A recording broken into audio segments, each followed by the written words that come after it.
people behaving the way they normally behave, they can't know you're watching. They can't know you're a reporter. I still hide the camera and disguise myself sometimes. In my recent Freeloaders special, I pretended to be a panhandler. Spare change, quarters, dimes.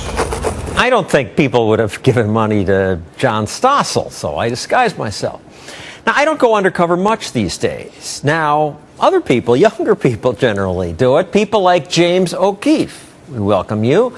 He's just 26, and yet already he's done undercover work that killed off the advocacy group ACORN and got national public radio executives fired. Tell me about it. Well, we set up a fake website, the Muslim Education Action Center. We emailed them and said we'd like to meet with you to make a $5 million donation.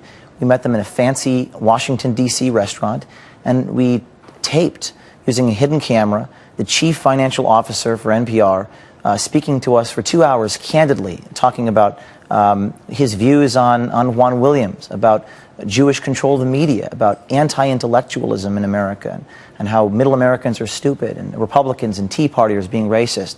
And we just gathered all these truths about NPR, and then, as you know, the head of NPR resigned after it. And let's talk about the process. It's scary, right? Because you're sure that they are going to figure it out.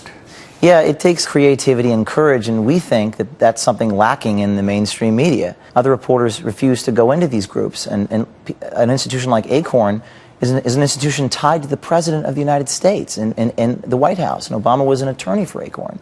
But it takes... And they get 40 million, they got 40 million taxpayer bucks a year. Yeah, and they were allocated potentially billions more in the stimulus package. And it took Hannah Giles, who was a friend of mine. You know, she sent me a Facebook message and said, let's do something about this. Hannah, 20 years old, and we had to spend our own money at the time to fly around the country and drive around and go into these offices because we believed, and I believed, that the media wouldn't touch it. So we did the job. And another group, and I was confused by this, investigated Planned Parenthood recently. I assumed it was you. It's not. But that's also an investigation of a group supported by the left that gets government money. In all these cases, ACORN, NPR, the Planned Parenthood sting, it was sort of a private space, a place where the people have an expectation of privacy. And given how much your enemies hate you, I'm surprised you haven't taken grief from people on the left saying, how could you invade people's privacy this way?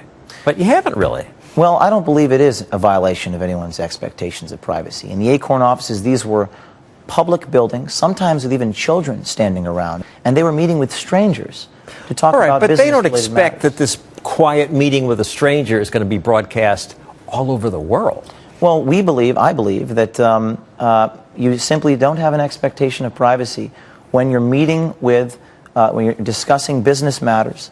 Certainly when you're discussing, in a public restaurant like the NPR employees were doing, with two people who identified themselves as members of the Muslim Brotherhood, and you're soliciting $5 million, we believe the public has a right to know about that thing. It's not like we're planting devices in people's homes. We tend to avoid people's private, personal lives. We're talking about the representatives of public organizations. So I think that these tactics are justified, and I think they're perfectly moral and necessary in a free and open society. And on NPR's behalf, I was sort of impressed that they turned down the $5 million contribution. Well, they didn't. They say that they refused it. They didn't turn. The only reason they didn't accept our money is because we had to be a 501c3 to give them the money. So there was one little in that email. If you look at the email chain, they had a statement that said, well, we need to verify you're a 501c3, but if we were, they probably would have accepted the money. And in one of the follow-up phone calls that we recorded, the agent at NPR said that she could help keep our donation anonymous. So they never explicitly refused the donation. All right, so going back to people's reaction to this, nobody's saying, we're going to sue you, you violated my privacy.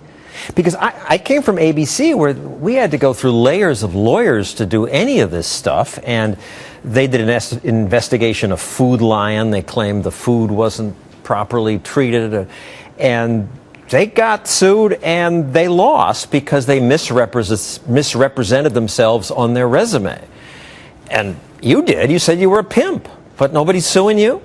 Well, we have gotten threats of lawsuits, and currently we're still being threatened by ACORN. But we believe when it comes to, like I said, public institutions, the public has a right to know what's going on with your tax dollars. And certainly when we put people in situations like we do when they're telling us that they can classify the prostitutes as dependents on our tax forms, and there is billions of dollars potentially being allocated for this group, we believe that people have a right to know what's going on. And all kinds of people were critical of ACORN, year after year, powerful people, politicians, and ACORN kept getting millions of taxpayer dollars until you go in with a camera. That changes everything. It's powerful. I think, there's one report that the New York Times had a story all lined up, and they canceled that story. And story on ACORN. Critical of ACORN. Critical of ACORN, yes. So it seems to me that the media either doesn't want to do this type of thing, maybe they're scared to, but we're willing to take that risk. And you mentioned these states where it's not legal. I think we have a graphic that shows them. And so you, I assume, are very careful not to go to those states. So if you're in those states, you're safe from O'Keefe. But I have to wonder if there's more corruption in those states. And we'll talk about that later in the show, because to say you can't tape invites people to know they won't be caught. Well, there's a lot of ambiguities in the law. I mean, we were arrested, for example, on a Class B misdemeanor they eventually gave us, entering a federal building under false pretenses. This was a separate case. Yeah. You were in Mary Landrieu's office, the senator from Louisiana, because you'd heard she wasn't answering her phone. Right. So you posed as telephone repairman? In order to get a candid response, just like when you did the panhandling investigation, we just wanted people to say to us what was happening with their phones. And we thought if we could pose as a telephone man, maybe they'd admit to us they shut those phones down, or they'd say something about the truth, the veracity of whether or not the phones could be answered. If we said, hi, we're reporters from the Washington Post, of course they wouldn't tell us the truth. So they charged us with a misdemeanor eventually, after charging us with a bogus felony. They charged us with... Did they arrest you? You spend the night in jail? We spent the night in jail. They put my mugshot on the front page of the New York Times. They put us in prison jump chutes with shackles and chains. They did everything they could to destroy us. Eventually, 5 months later, it came out there was no felony. But they gave us a Class B misdemeanor, entering the federal office under false pretenses. And I would like to say that if that's a crime, if it's criminal to pose as something you're not inside of a politician's office, then I guess we might as well arrest half the politicians in Washington, D.C., and half the lobbyists in Washington, D.C., who use false pretenses every day. So there's a fascinating dialogue we could be having about the nature of undercover work, about the ethics of these statutes that they charge us with. No one wants to talk about it. Thank you, James O'Keefe.